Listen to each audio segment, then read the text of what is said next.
Olá, sejam todos muito bem-vindos ao Devaneios Filosóficos, o podcast que vai trazer reflexões do nosso dia a dia. O meu nome é Andreone Medrado e esse podcast é um podcast livre, um podcast aberto para discutir coisas que acontecem na sociedade, no cotidiano e que podem ou não afetar a nossa psicologia, a nossa subjetividade e nos ajudar a fazer questionamentos muito mais do que trazer respostas. Então venham comigo, acompanhem aqui nossos episódios e vamos devanear. Você já parou para pensar no tanto de coisas que não são ditas, mas que falam muito sobre nós e sobre a sociedade?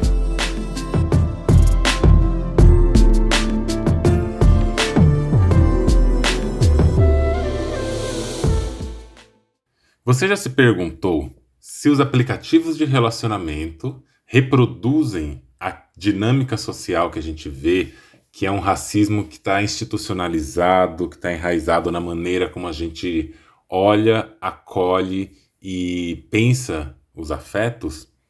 Você já se perguntou se a sua experiência dentro de um aplicativo, caso você seja uma pessoa negra, uma pessoa amarela, uma pessoa indígena, caso você seja uma pessoa trans, você já se perguntou se essas dinâmicas que a gente vê na sociedade também se aplicam e se a sua experiência ali, caso não tenha sido experiências muito positivas, tem alguma coisa a ver com isso? Pois bem, hoje, neste episódio, eu quero trazer uma forma diferente aqui para a gente conversar. Porque até agora eu trouxe ou textos que eu escrevi, ou então eu pensei num assunto e fui falar sobre esse assunto e etc, né?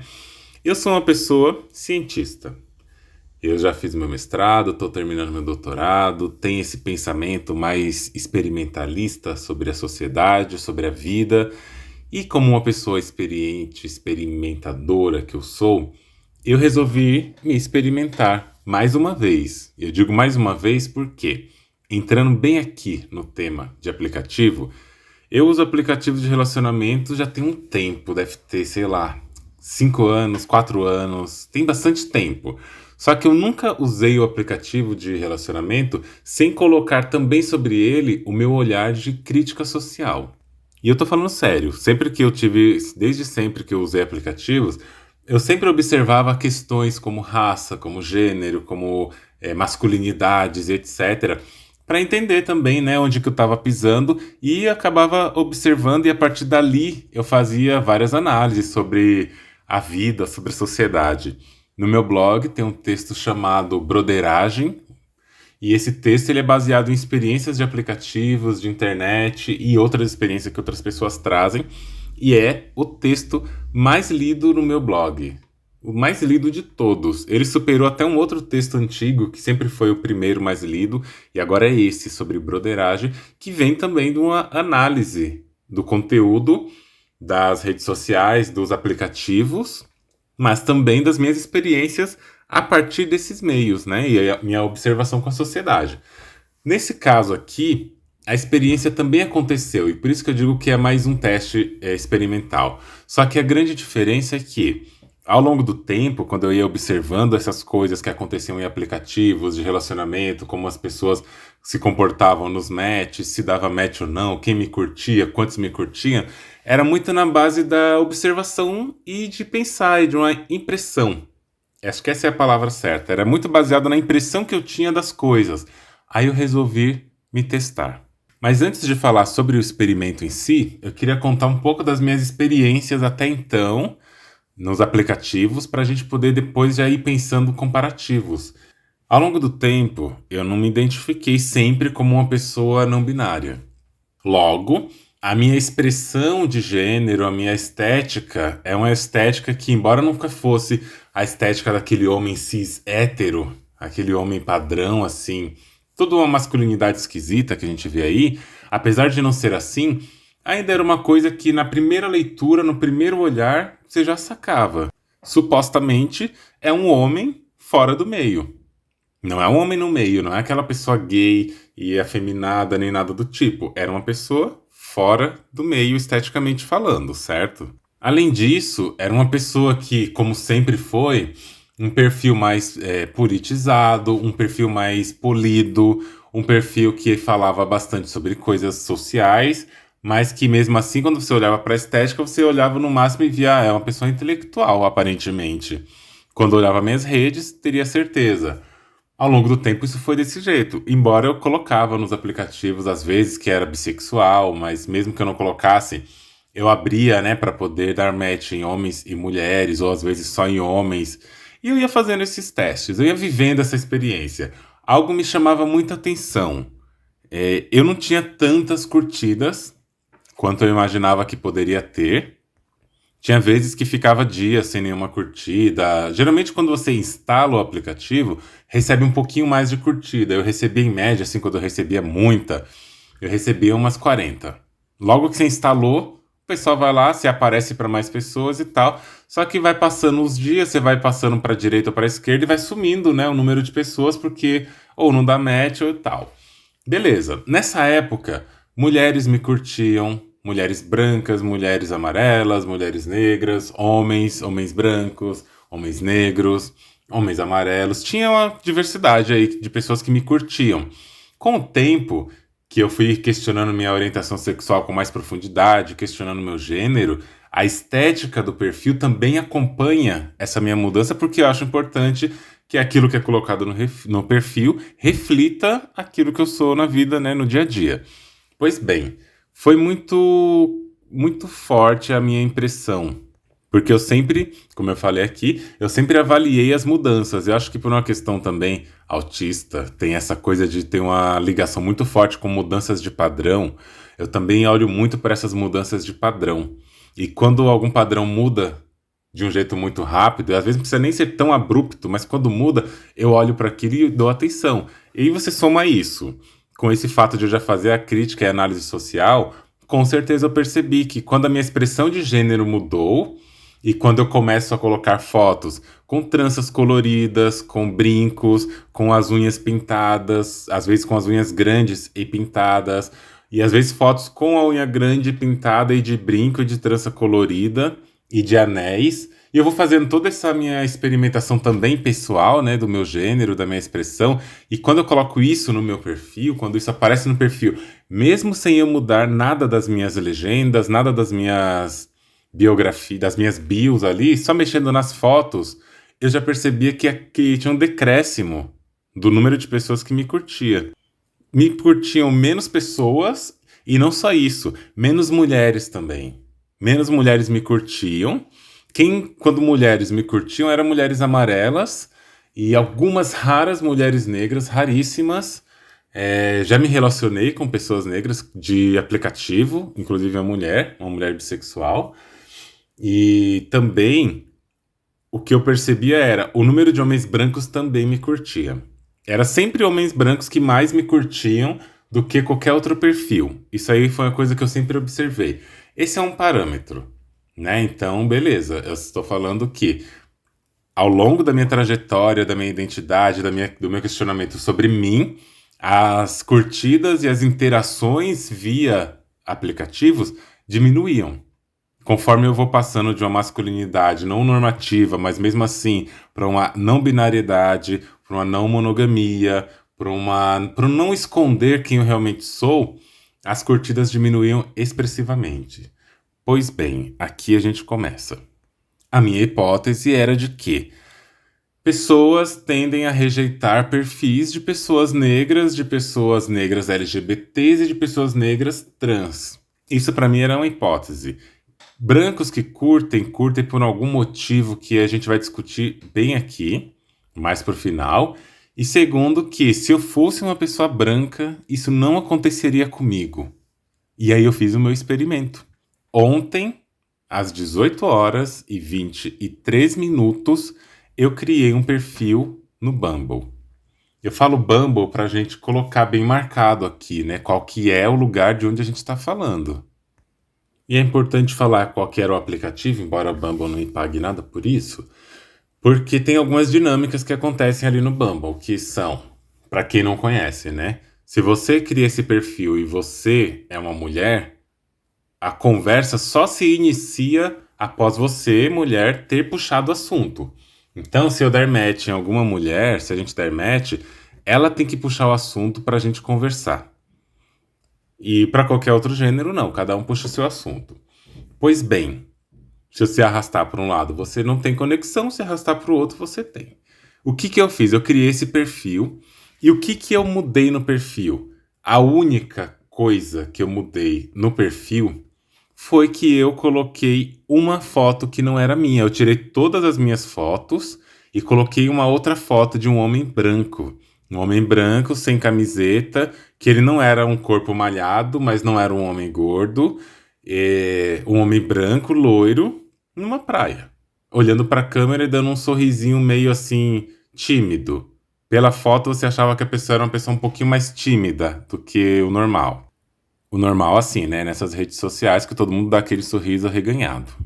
E uma informação importante é que eu excluí a minha conta anterior, né? Eu copiei todas as informações, joguei no meu grupinho pessoal, onde só tem eu no WhatsApp, excluí a conta e criei outra conta do zero, só que com as mesmas informações, inclusive falando onde eu moro, falando onde eu nasci, porque podia ser que o fato de não dizer que eu nasci na Bahia mudasse alguma coisa. Não, coloquei as mesmas informações, só que eu tirei as fotos, obviamente, e quando eu fui adicionar uma foto, eu adicionei essa que eu tô falando. Para vocês terem uma noção, né, do que eu coloquei no perfil e do que eu geralmente coloco, e aqui é um exposed que não tem problema nenhum fazer, quando estava na parte sobre mim, eu coloquei a seguinte informação. Sou bem realista quanto à vida, sem tanto otimismo ou good vibes. Sou eu quem e procuro alguém que demonstra interesse e curiosidade pela outra pessoa e gosta de presença. No mais, sou podcast, cientista das biológicas e da psicologia, escrevo minhas coisas, escrevo umas coisas, problematizo outras. Altura 2 metros e 1, quase nunca pratico exercício, pós-graduação completa, bebo e fumo socialmente, não sei se quero ter filhos, não sei o que estou procurando aqui, câncer, esquerda e ateísmo. E o Bumble, ele tem algumas prioridades que você coloca, né, dos seus interesses, você pode escolher até 5. Eu coloquei fotografia, escrever, cozinhar e ler. E também, uma delas, na verdade não, é fotografia, escrever, cozinhar, Black Lives Matter e conversas profundas. Na hora de elencar uma delas, você pode escolher qual delas é a que te representa mais. Eu coloquei adoro conversas profundas. Idiomas que eu falo, inglês, português e espanhol. E a pergunta que você pode colocar lá no seu perfil, eu coloquei a seguinte pergunta: o que você considera pontos positivos e negativos em alguém? Aí o Bumble ele te dá mais 3 opções para você poder falar um pouco mais sobre você. E ele te dá umas opções e você tem que completar as opções. As opções que tinha. A qualidade de que mais gosta em uma pessoa é. Aí eu coloquei. Gostar de reflexões profundas sobre a vida. O que faz um relacionamento ser legal é. Disposição, interesse e sinceridade, mas não pode faltar consciência de raça, de classe e de gênero. Tudo é político, até o não gosto de política. Eu sempre penso em o que a gente vai comer. Aí a localização, coloquei aqui a minha localização e o lugar onde eu nasci. Essas informações que eu tô falando, elas parecem assim muito íntimas, mas né, foda-se, gente. Grandes informações, qualquer pessoa poderia saber disso facilmente, né? Mas só para dizer que eu coloquei exatamente o que tinha no meu perfil antes de criar esse. Eu copiei exatamente as mesmas coisas. O que eu notei de padrão semelhante entre o que aconteceu nesse perfil e o que aconteceu no outro? Muitos homens brancos me curtiam antigamente, praticamente nenhuma mulher negra, e todas as que davam match eram mulheres amarelas, na maioria. Isso aconteceu também aqui. Muitos homens brancos curtiram, só que eu tive o mesmo comportamento na hora de selecionar os perfis que eu curtia ou não, como se eu, Andreone, estivesse escolhendo. Eu só troquei a imagem, mas a minha escolha, o critério é o mesmo que eu tenho. Então, toda vez que o homem branco me curtia, eu não curtia e perdi a conexão. Só que, das pessoas que curtiram e que deram match, só mulheres amarelas ou homens gays, né, ou bissexuais, seja lá o que for, negros e amarelos. Com uma diferença. Os homens brancos que curtiram o perfil do Vinícius, que foi esse que eu criei, foram bem diferentes do que sempre curtiram os meus perfis. Os que curtiram o Vinícius são muitos homens bem brancos e bem padrões, de uma estética inclusive heteronormativa, sabe aquele hétero padrão, que pode ser um gay ou um bissexual que tá aí meio fora do meio, que você olha na rua e você não desconfia tanto? Estes foram os que me curtiram. Coisas que antes não. Antes os que me curtiam eram mais homens brancos, mas eram homens brancos gordos, ou então homens brancos de estética afeminada, dentro do meio e assim por diante, né? E uma coisa interessante. Muitas pessoas que eu já curti mais de uma vez nas épocas que eu apagava e recriava a minha conta e que nunca me curtiram de volta, curtiram o Vinícius. Porque assim, né? De vez em quando eu apago o aplicativo inteiro, excluo a conta e recrio a conta, às vezes com a mesma informação, às vezes muda alguma coisa, só para ele resetar e me dar novas opções, ou me apresentar de novo para outras pessoas, para as mesmas pessoas. E algumas pessoas que nesse vai e vem eu fui curtindo, reapareceram, obviamente, aqui, porque o mundo não é tão grande assim desses aplicativos, né? E essas pessoas que nunca me curtiram, nunca fizeram nada, que eu já curti mais de uma vez até, curtiram o Vinícius. E é interessante, o app, o aplicativo do Bumble, sempre mostra as pessoas que nos curtem ao longo dos dias. E embora nunca foram tantas assim, já aconteceu algumas vezes na vida de eu zerar as curtidas, ou seja, conforme as pessoas te curtem, aparece lá o número de pessoas que te curtiram. Se na hora que você está passando os perfis você não gostou da pessoa e você passou para outro lado, ele tira. Ele vai tirando o número até que, de repente, não tem nenhuma pessoa que te curtiu e que você ainda não curtiu ou dispensou.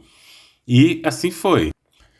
As pessoas aqui nesse perfil que curtiram o Vinícius, muitas pessoas, inclusive algumas que me curtiram e que deram match, são pessoas que eu já curti várias vezes ao longo do tempo.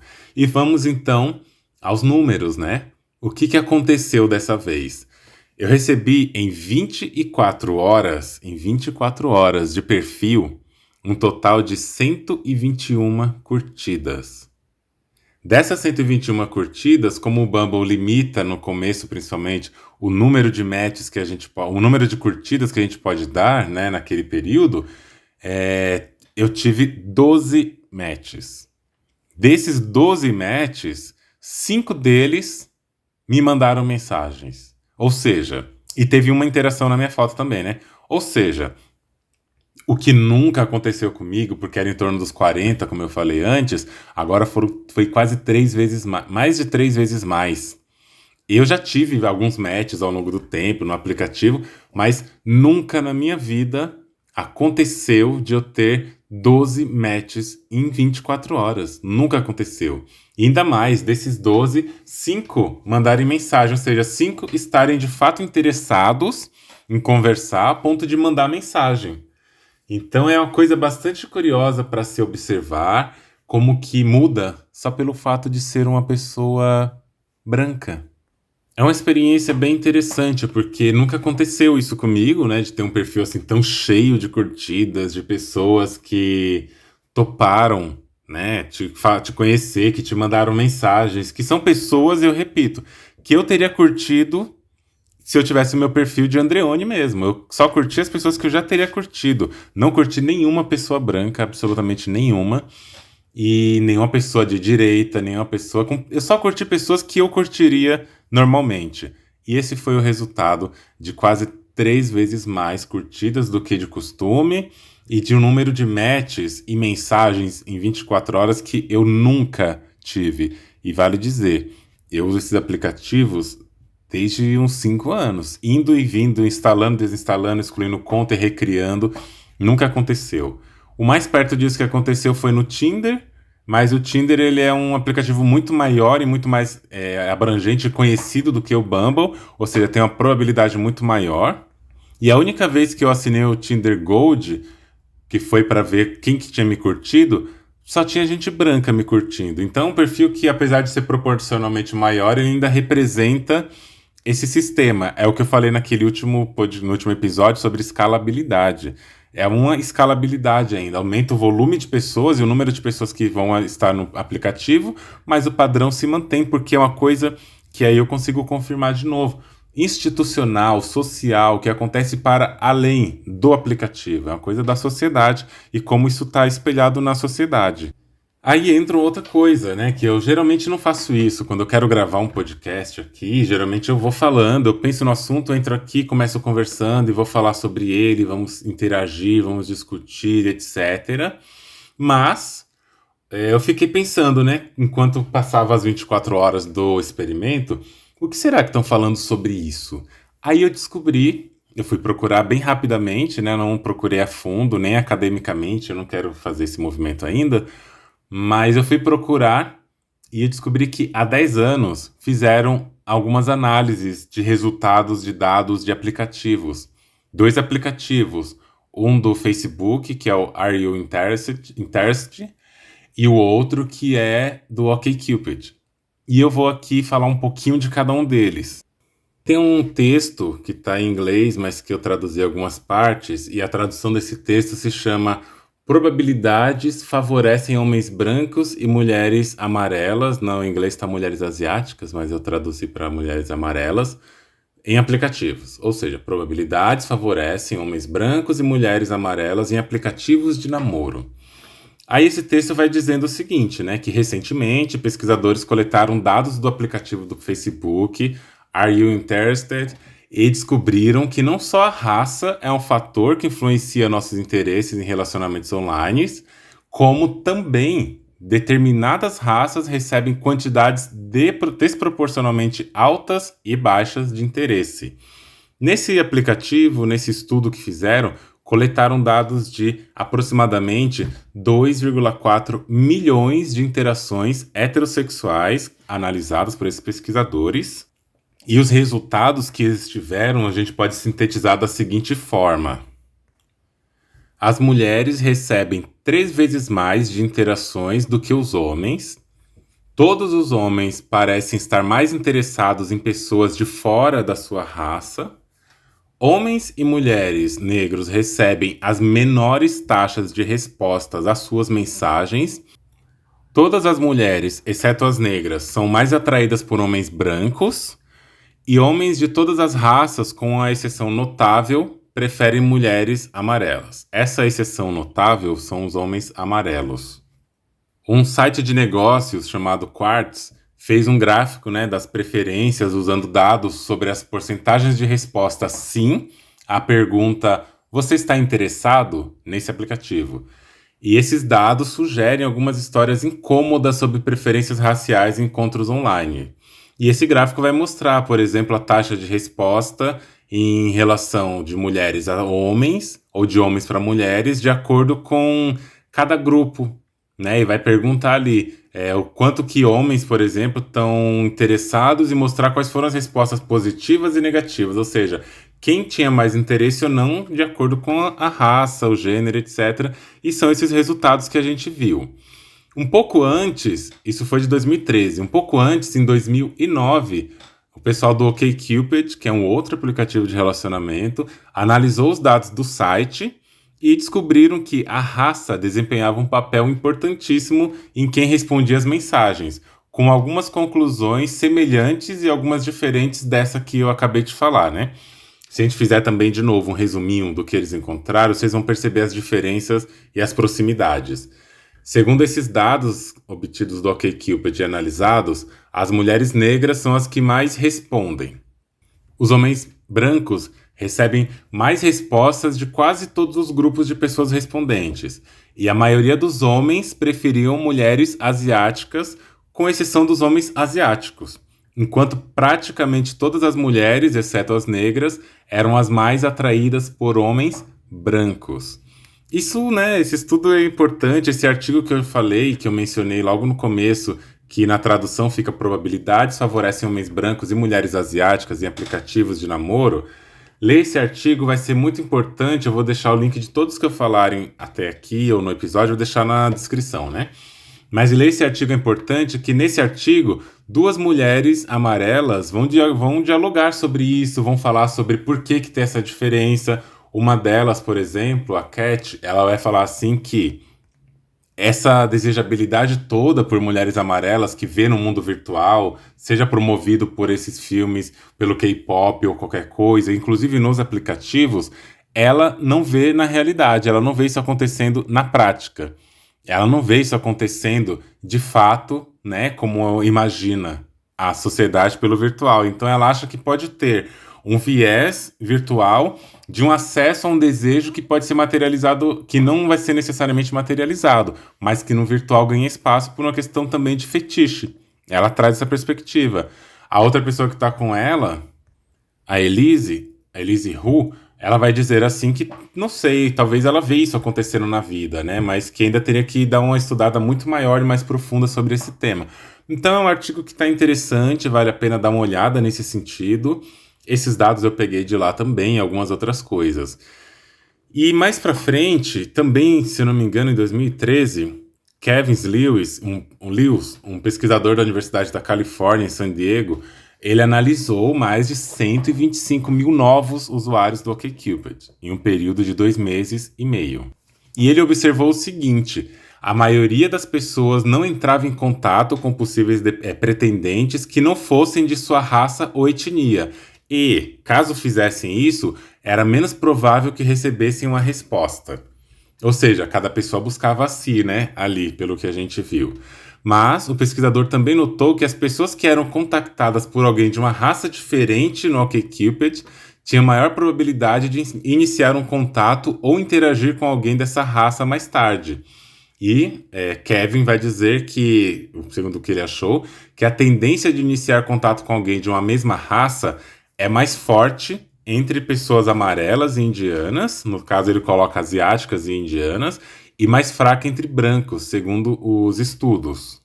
Esse tipo de coisa a gente vê, inclusive, em experimentos da psicologia com crianças, onde crianças recém-nascidos até, bebês, eles têm muito mais afinidade e confiança com pessoas que se parecem mais com eles e que lembram características próximas deles, etc. Então, não é uma coisa em si absurda, né? A questão é quais são os mecanismos por trás disso que reforçam, a partir de vários estereótipos, inclusive o racismo. E Kevin vai dizer, esse pesquisador, a seguinte coisa: com base em uma vida inteira de experiências em uma sociedade racista e racialmente segregada, as pessoas preveem a discriminação por parte de um possível destinatário e, em grande parte, não estão dispostas a entrar em contato. Mas se uma pessoa de uma outra raça expressa interesse por elas primeiro, suas suposições são falsificadas e elas ficam mais dispostas a se arriscar com pessoas dessa raça no futuro. No entanto, assim, ele também adverte que o efeito é de certa forma duradouro, pois as pessoas voltam aos padrões habituais em cerca de uma semana. Ou seja, por você prever todo o racismo que existe na sociedade, supostamente as pessoas de raças diferentes têm um certo receio de chamar a outra para conversar. Mas quando isso acontece, isso dá uma certa segurança. Só que o que Kevin vai dizer aqui é que depois, se nada for feito, não é que a pessoa ficou mais segura, então a partir daí ela começa a puxar assunto com pessoas de raça diferente. Não, a tendência é que o comportamento volte ao padrão habitual. Ou seja, sempre tem que ter alguém que vai puxar um certo assunto. Aqui na minha observação, né, do aplicativo que eu fiz, Vinícius é um homem branco. Todas as pessoas que deram match são pessoas não brancas e, além disso, todas que chamaram para que supostamente teria uma conversa, com exceção das mulheres que têm que puxar o assunto, todas as pessoas puxaram o assunto e conversaram. Os homens, inclusive, puxaram o assunto e conversaram, ou seja, eles deram esse primeiro passo em relação à pessoa branca, e essa pessoa branca, né, o Vinícius, teria que continuar a conversa. E aqui mostra essa consonância. Esse estudo é de 2013, há mais de 10 anos. Nós estamos aqui em 2024 e os padrões se repetem. Mas tudo bem, né? São estudos de outros países, principalmente Estados Unidos. O que será que tem parecido? Como é que estão discutindo isso aqui no Brasil? Eu fui dar uma procuradinha bem rapidinha também, só para poder citar alguma coisa. E eu encontrei. E esse texto de que eu vou falar aqui sobre o Brasil já é de 2022. É um texto que está disponível no site terra.com e ele tem o título de Não é para todos? Como os aplicativos de relacionamento podem ser excludentes para pessoas negras. O link, de novo, está aí na descrição, eu acho que vale a pena você ler. E aqui eu vou abrir essa parte sobre o Brasil com a fala de uma pessoa, de uma mulher negra que está nesse texto, de 23 anos. O nome dela é Fernanda. E a Fernanda vai dizer o seguinte: antigamente não conseguia entender quais eram os critérios que me diferenciavam das minhas outras amigas. Mesmo compartilhando dos mesmos ideais, do humor e até do estilo parecido de roupas que usava e os eventos que a gente frequentava, eu sempre era a que menos conseguia marcar encontros ou até mesmo ir além de um primeiro contato. Só depois que fui compreender que existia uma padronização dessa procura, uma busca de um perfil o qual eu não pertencia e não gostaria de tentar pertencer. ela conta isso em relação à utilização de aplicativos, né? Esses aplicativos não as escolhiam, né? Nesse aplicativo elas não eram selecionadas por um match, nem nada do tipo. Essa mesma reportagem vai dizer que, segundo levantamentos feitos pela Universidade de Cornell, a tecnologia aliada à programação de sistemas por trás dos aplicativos de relacionamento realiza um tipo de filtragem colaborativa também, né, que funciona com base em escolhas anteriores, de acordo com o gosto de cada perfil. E o que isso significa? Que o algoritmo prevê novas preferências, o que pode até reduzir as chances de tipos específicos de perfis serem mais ou menos divulgados. E com isso, a ferramenta pode também promover mais alguns perfis do que outros. Esse tipo de algoritmo, né, o algoritmo racista, o algoritmo baseado nessas preferências que são oriundas de uma experiência social, de uma vivência social, eles acabam orientando a nossa escolha. Conforme você vai passando um certo perfil para a direita, que é quando você curte, em geral, no Bumble pelo menos, você vai fornecendo imagens daquilo que você gostaria de falar, de encontrar, de ver, de ter. E essa imagem vai trazendo mais pessoas. Conforme vai aparecendo mais pessoas brancas e etc. nesse aplicativo, a gente vai tendo uma noção de que a maioria que está ali é branca. E pode até acontecer de por isso a gente dar match. Mas também não é só isso que acontece.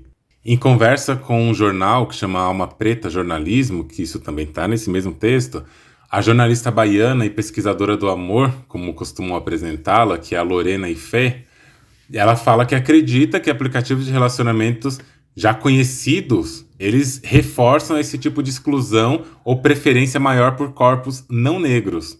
E ela vai dizer as seguintes palavras: a maioria são aplicativos tipo jogo de baralho, que você descarta a pessoa. Para nós, pessoas negras, o descarte já é uma realidade em várias esferas sociais. O amor nunca foi pauta para as nossas vivências. Muitos de nós acreditamos que é algo fútil e desnecessário, sendo que lutamos todos os dias pela nossa sobrevivência. Meu maior sonho é investir em um aplicativo de relacionamento exclusivo para pessoas negras. E é importante ressaltar aqui que a Lorena, ela criou, se eu não me engano, ela criou o grupo Afrodengo, na época do Facebook também, mas é um dos maiores grupos sobre relações afrocentradas, que traz toda essa discussão à tona, que vai fazer muito disso acontecer. E ela também diz nessa reportagem que, ao utilizar aplicativos de relacionamento, ela percebeu uma baixa diversidade de pessoas negras. E ela diz: os perfis eram os mesmos, pessoas brancas malhadas. As poucas pessoas negras que tinha, acabava sendo o mesmo match entre minhas amigas negras, por exemplo. O meu principal questionamento era de que, como estava inserida numa cidade como Salvador, que tem 80% da população negra, e não via essa diversidade nos aplicativos.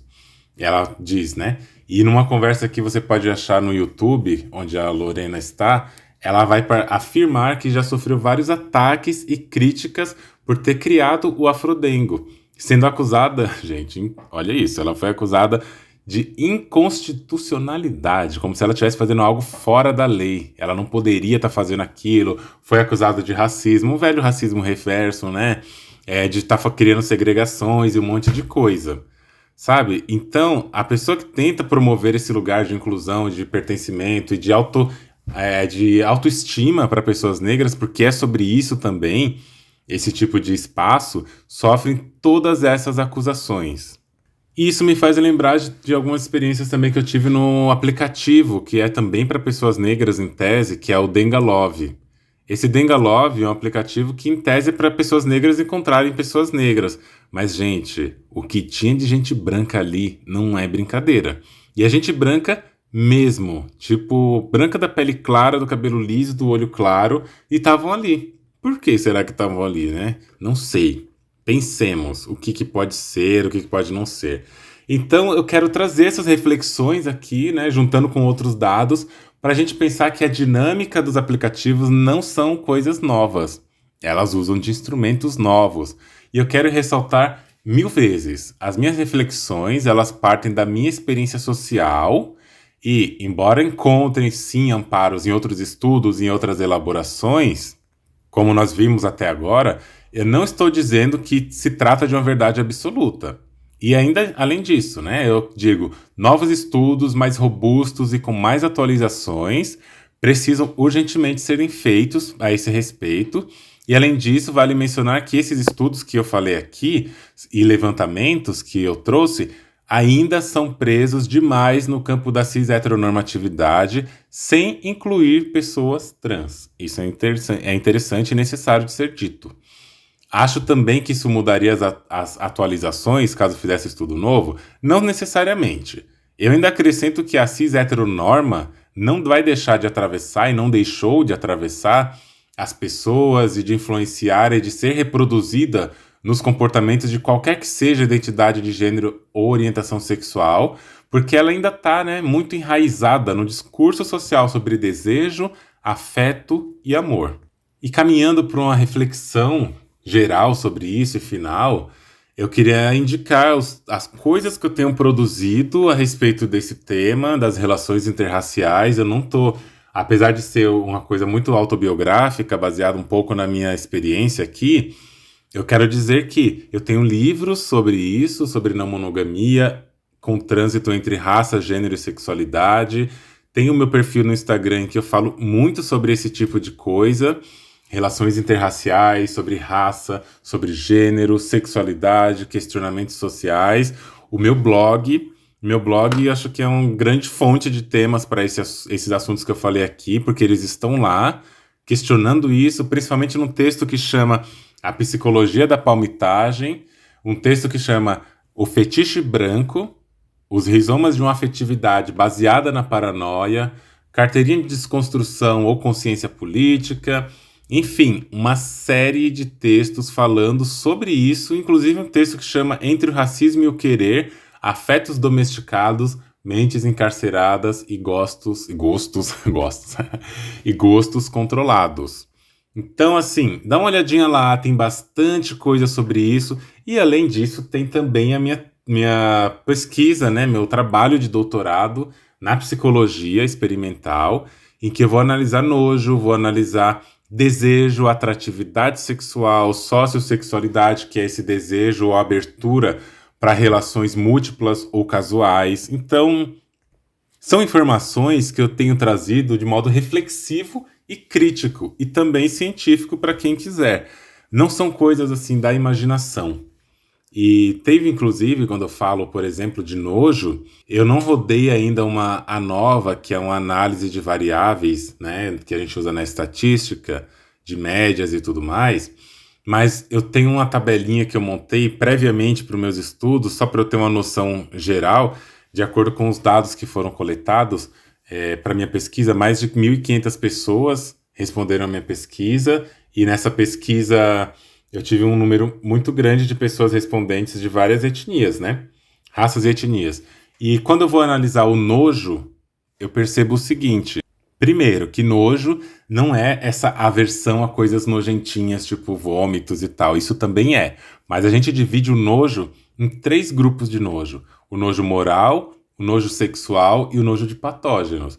Nojo moral é aquele nojo de quebrar leis. É o nojo de você romper com as normas sociais, com as regras. É aquela aversão que a gente tem. Porque aversão é outra palavra que pode ser entendida no lugar de nojo, né?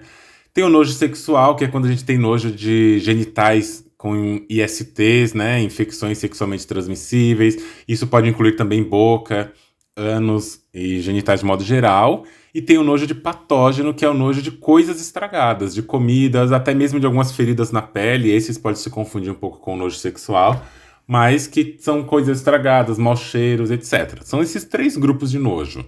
E a gente sabe, pelas várias e várias e várias pesquisas que existem, que o nojo ele influencia diretamente o como a gente interpreta, e a gente tem estratégias de relacionamento, de encontros casuais, etc. O que eu já vi, pessoas mais religiosas tendem a ter mais nojo e tendem a ter uma menor abertura, por exemplo, a relações casuais. Pessoas de orientação política progressista tendem a ter um pouquinho menos de nojo e uma maior abertura à sociossexualidade. Homens cis costumam ter os menores valores de nojo, mulheres cis costumam ter os maiores valores, principalmente para nojo sexual. E pessoas não binárias, elas, em alguns casos, elas estão entre um e outro. Entre o nojo que os homens apresentam e que as mulheres apresentam. Quando o assunto é sociossexualidade, que é essa abertura para nojos, essa abertura para relações casuais ou não comprometidas, pessoas não binárias são aquelas que apresentam as maiores taxas, as maiores médias.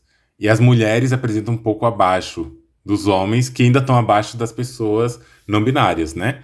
Só que no que diz respeito à raça, etnia, quando eu rodo os resultados, todos esses que eu falei até agora, eles já estão estatisticamente avaliados e são resultados confirmados e confiáveis.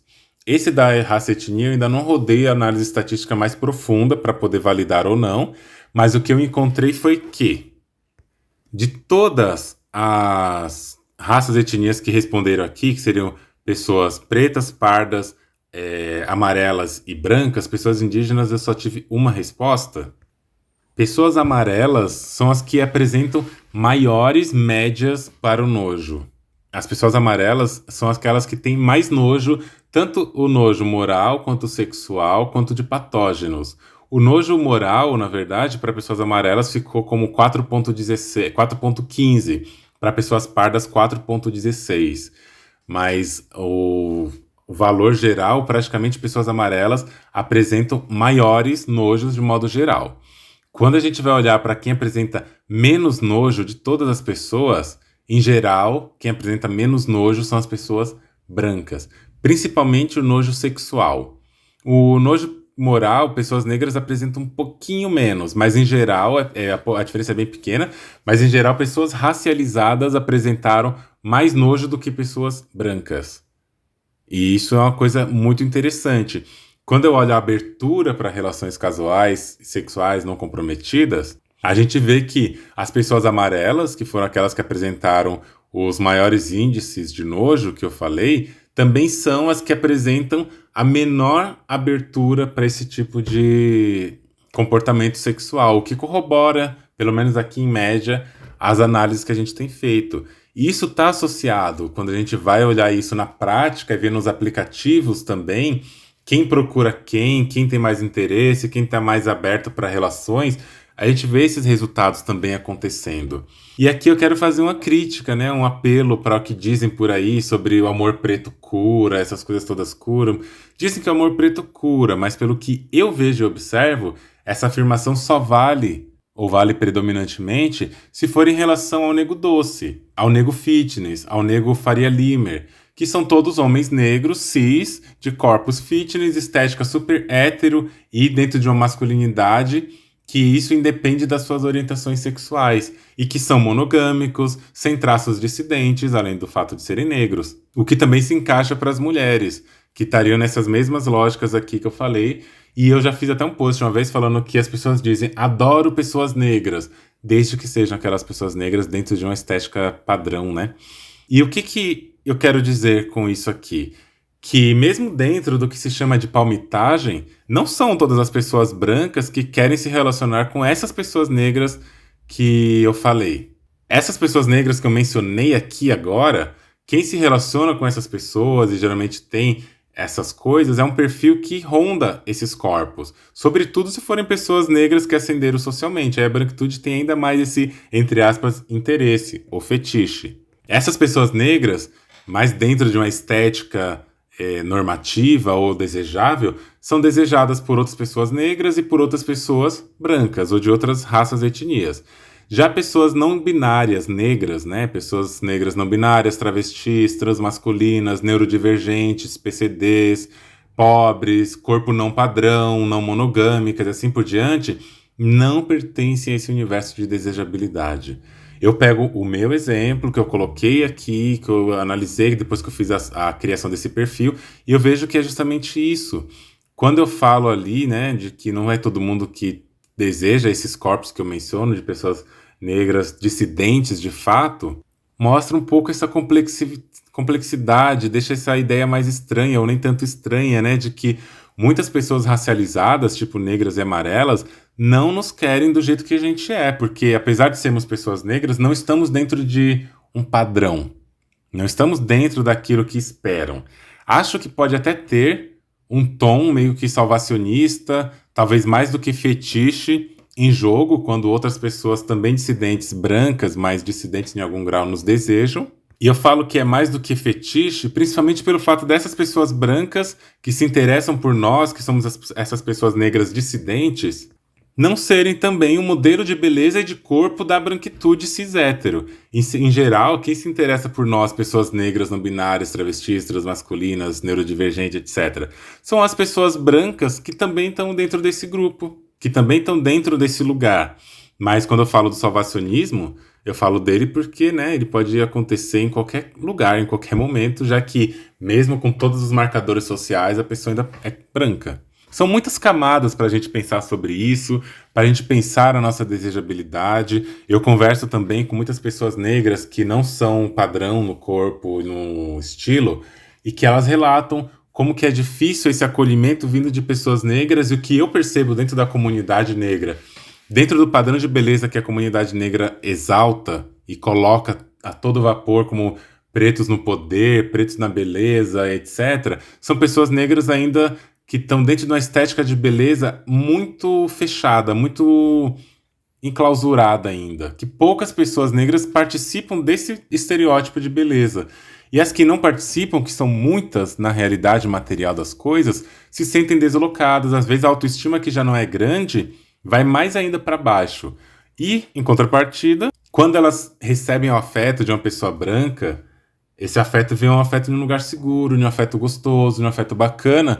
E essas mesmas pessoas negras aí, dentro desse perfil estereotipado, são as que viram para elas e dizem que são palmiteiras, que são, já vi até o termo, né, amareleiras, que são um monte de coisa. Isso só para fazer o quê? Para apontar o dedo, para julgar, para apontar na ferida, que é uma ferida colonial muito mais antiga. Esse medo que a gente tem talvez se reflita no ódio que a gente tem de nós mesmos, e a gente não quer nem se ver no outro, que dirá ver um outro parecido conosco nos abraçando e nos beijando, e essas pessoas acabam procurando em outros lugares. Mas também tem esse lado que eu trago aqui, de que quem é que procura por quem?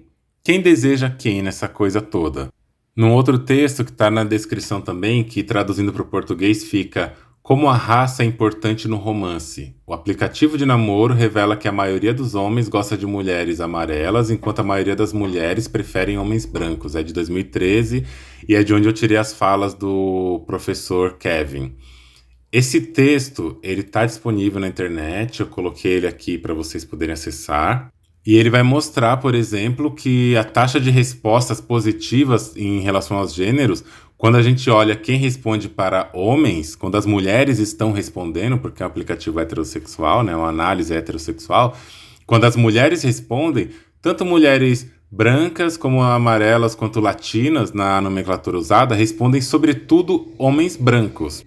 Mulheres negras, em geral, respondem homens negros e praticamente ninguém, nenhuma mulher, responde significativamente homens amarelos e latinos. Por outro lado, quando os homens vão responder, a maior taxa de respostas, principalmente vinda de homens negros, brancos e latinos, foram para mulheres amarelas. Homens amarelos respondem, em média, para mulheres latinas e quase nenhuma resposta para mulheres negras. Quando a gente vai ver a redução de respostas, quem recebe menos respostas, de novo, de todos os grupos, né, de mulheres brancas, amarelas e latinas, elas são as que menos respondem homens negros, mulheres negras são as que menos respondem homens brancos, e de modo geral ainda, quem menos tem respostas, homens amarelos e latinos. Quando são os homens respondendo, o que o estudo da OkCupid viu é que, em média, a maioria, todos os grupos de homens, eles praticamente respondem pouquíssimo, todos eles, brancos, negros, amarelos e latinos, respondem baixíssimo para mulheres negras. Enquanto para os outros grupos, são grupos ali que não entram nessa baixa de resposta. Entende? Como que, tanto de um lado quanto do outro, pessoas negras ainda são as que menos recebem respostas em aplicativos desse tipo. Isso tudo para a gente dialogar sobre como que o efeito do algoritmo, o racismo algorítmico, o racismo nos aplicativos, o racismo na sociedade se reflete nisso e como isso afeta a nossa autoestima. Enquanto pessoas brancas estão sempre aí em dates novos, saindo, pessoas brancas e amarelas, como a gente viu, exceto os homens, a gente vê sempre saindo, falando de dates, de aplicativos, de uma experiência X, Y, Z, as pessoas negras não têm essas mesmas experiências. E a gente está falando de pessoas negras cis. Imaginem pessoas negras trans. Como que seria diferente ainda essa taxa? A mulher negra trans, ela vai estar provavelmente menos respondida do que a própria mulher negra cis. Isso é importante para a gente pensar, para a gente questionar a nossa maneira de interpretar a vida. Foi importante eu ter feito esse experimento para mostrar para mim mesmo que as minhas percepções ao longo do tempo não eram coisas da minha cabeça, não era uma construção fantasiosa na minha cabeça sobre as relações, sobre os afetos. Isso me dá uma certa tristeza, porque a gente percebe que não era coisa da nossa cabeça, né? E que é uma coisa que realmente acontece por aí. Ao mesmo tempo que mostra que a minha percepção não está equivocada sobre isso, que o que eu tenho escrito a respeito, entendido, as análises que eu tenho feito sobre o aplicativo não são equivocadas. E se eu fosse um homem branco, o que será que aconteceria? Eu teria muito mais acesso ao afetivo. O recurso afetivo seria muito maior de modo geral, generalizado. Eu nunca na minha vida, eu tô falando assim, sério, né? Eu nunca na minha vida tive a experiência que eu tive nesse aplicativo sendo um homem branco. Eu não respondi ninguém, não vou responder ninguém, e vou apagar a conta, né, assim que esse episódio for ao ar. Mas eu nunca tive essa experiência de desejabilidade, de sentir que isso era uma coisa possível. E de fato não é, porque é possível para essa pessoa que, tendo uma única foto, eu tinha 6 fotos que eram as permitidas de quantidade, tendo uma única foto, o perfil não sendo verificado e tendo exatamente as mesmas informações que eu tinha, as mesmas, que eu sempre coloquei, inclusive falando sobre raça e política e tal, esse homem é desejado. Esse homem é desejado por muitas pessoas. Por quê? Porque o racismo existe na escolha, no desejo, no afeto. E é impressionante quando isso acontece, né? Bate aquela tristeza, ao mesmo tempo que também eu nunca me senti uma pessoa muito incluída nos espaços, nas relações, nunca tive muita, como eu posso dizer, muita expectativa afetiva. Já me relacionei com pessoas brancas, obviamente, já fui casado com pessoas brancas, com uma pessoa branca só, calma. Mas isso eu achei que foram pessoas brancas que estavam de alguma forma próximas do padrão, mas também é diferente quando a gente está no interior das relações, como que isso acontece, mas é um assunto para uma outra conversa. O que eu quero dizer aqui, de novo, é isso, né? A nossa maneira de estar no mundo, ela afeta como os aplicativos acontecem, porque aplicativos ainda são programados por pessoas brancas, por pessoas nesse mundo que está fazendo, e o próprio usar dos aplicativos alimenta o algoritmo. E o que vem de modo racista vai continuar de modo racista. A reflexão que eu trago vamos pensar os nossos afetos de um modo mais crítico, de um modo mais aberto. Pessoas negras que se relacionam com pessoas brancas, vamos pensar também o lugar dessas pessoas, de cada uma delas nessa relação, como que elas são, o que elas têm que, né, produz essa atração, é racismo, é classe, é gênero, é um monte de coisa junto, é localização geográfica, o que faz a gente se interessar por uma outra pessoa. Você já parou para pensar como seria se você fosse uma pessoa dentro do padrão de beleza desejado? Como seriam as suas experiências? É isso por hoje, pessoal. Espero que vocês tenham gostado desse episódio. Lembrando que vocês podem seguir o meu perfil no Instagram, andreone.medrado, e você também pode seguir no Twitter, que tá andre1medrado.